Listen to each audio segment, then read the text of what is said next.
I'm so sorry, babe. I forgot to tell you. The landlord increased our rent by 1 million. No. How? That's outrageous. I can't pay such. According to him, paying 6 million naira every year for rent simply doesn't make financial sense anymore, especially now that his business is struggling. His priority is survival, not luxury. But Anita immediately pushes back. She doesn't want to move at all. She argues that they have built a peaceful life in the neighborhood. Finding another place like this in Lagos won't be easy. Besides, moving itself costs money they don't have. Franklin understands her concern, but from his own perspective, keeping an expensive house while drowning financially is even more dangerous. To him, relocating is the logical decision. But to Anita, relocating feels like giving up the life they've worked hard to build. Neither of them is willing to compromise. And what looks like an ordinary disagreement over rent quietly becomes the first crack in their marriage. Right now, it seems like a small argument, but don't underestimate it, because before this story is over, this very disagreement will become the foundation of every painful decisions that follows. And unfortunately, things are only getting worse. The truth is, financial pressure doesn't just test your bank account. It tests your principles, it tests your relationship, and sometimes it exposes part of people they never thought anyone would see. Franklin still believes he can find another way, but somewhere else, Nancy is already convinced it's only a matter of time before he comes back. Even if I have the money, I'm not going to pay. Babe, have you considered what it will cost for us to move out of this place? It will definitely cost more than 6 million naira to move out from here. Then I'm going to sell my properties. Then why don't we just stay here? Anita, wake up! Wake up! Nobody's coming to save us. Away from Franklin's house, the movie shifts back to Nancy. Although she acted calm after Franklin rejected her, the truth is, his refusal bruised her pride. She meets up with her close friend Judy and immediately begins venting. She simply cannot believe what happened. Imagine losing a man standing on the edge of losing everything. A man desperately looking for 50 million naira. Yet, he still chooses his marriage over the woman who could solve all his problems. To Nancy, that decision makes absolutely no sense. She honestly expected desperation to make Franklin surrender immediately, but instead, he walked away. Judy listens carefully without interrupting. Then, with a smile, she tells Nancy not to worry. According to her, this story isn't over. She explains that many married men proudly talk about faithfulness when life is comfortable, but once survival enters the conversation, those same principles begin to shake. So you're saying that he's going to come back to me? You want to bet? Because if you do, I'm game. I can even bet my life on that. See, Judy. I'm serious. That's to show you how certain I am about this. He will come around.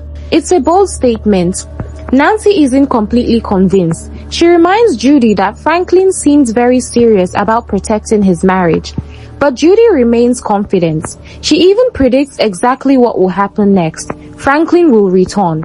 Not because he suddenly falls in love with Nancy, but because financial hardship has a way of pushing people beyond limits they never imagined crossing.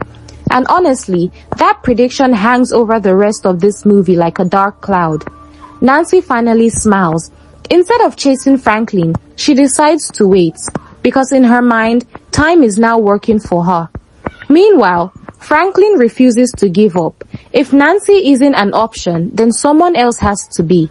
He begins calling everyone he knows. Okay, Brian, can you help me with some of your friends, you know? I know you don't have it. Can you connect me with some of your friends? Let me ask them. Okay, let them borrow me. Every contact, every friend, every business associate, anyone who might possibly help. Eventually, he reaches out to his friend Brian.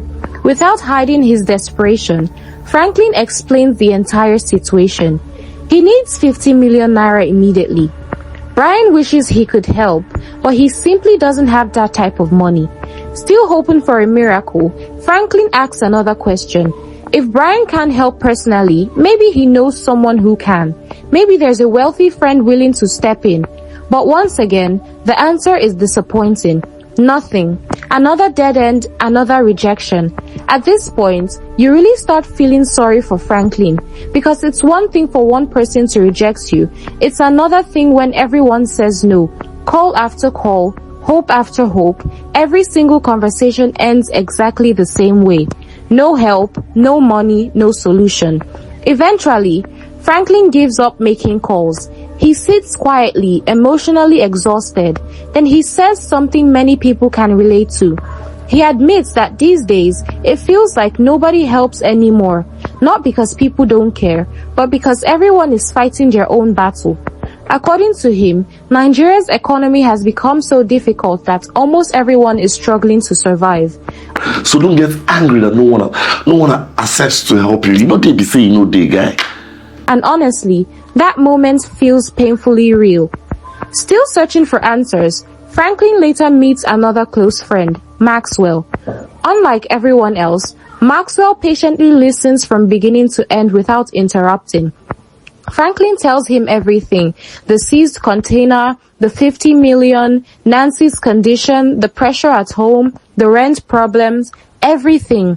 When he finally finishes, Maxwell remains silent for a few seconds. Then he says something Franklin doesn't expect. He points out something painfully obvious. There is still one person willing to help: Nancy. Franklin immediately shakes his head. Absolutely. Whatever Nancy is asking for, I am not going to give her. I'm a married man. With responsibilities, I am married also, my friend. I am. Look, see, you're not the first to get married, okay? Except you're willing to forfeit your 60 million naira. God forbid. Not. He reminds Maxwell that Nancy isn't asking for repayment. She wants him to sleep with her. And that's something he couldn't do, because he's married. He refuses to betray Anita. At least, that's what he still believes. Instead of supporting him, Maxwell shocks him completely. He tells Franklin to stop looking at the situation emotionally. According to Maxwell, this isn't about romance anymore. It's about survival. He reminds Franklin that people depend on him. His family depends on him. His business depends on him. If refusing Nancy means losing 50 million naira, then perhaps... I'm also surprised I'm advising the same thing. But you need help. What other choice do you have? he should simply do what he needs to do. Those words hit differently because this is the first person encouraging Franklin to cross a line he has spent the entire movie trying to protect. Franklin looks disappointed. Maybe he expected Maxwell to strengthen his resolve. Instead, his friend is telling him to compromise it. Maxwell continues. He argues that many married men have faced impossible situations before. Some made painful sacrifices to keep their family afloat. Life isn't always black and white. Sometimes, people choose the lesser evil.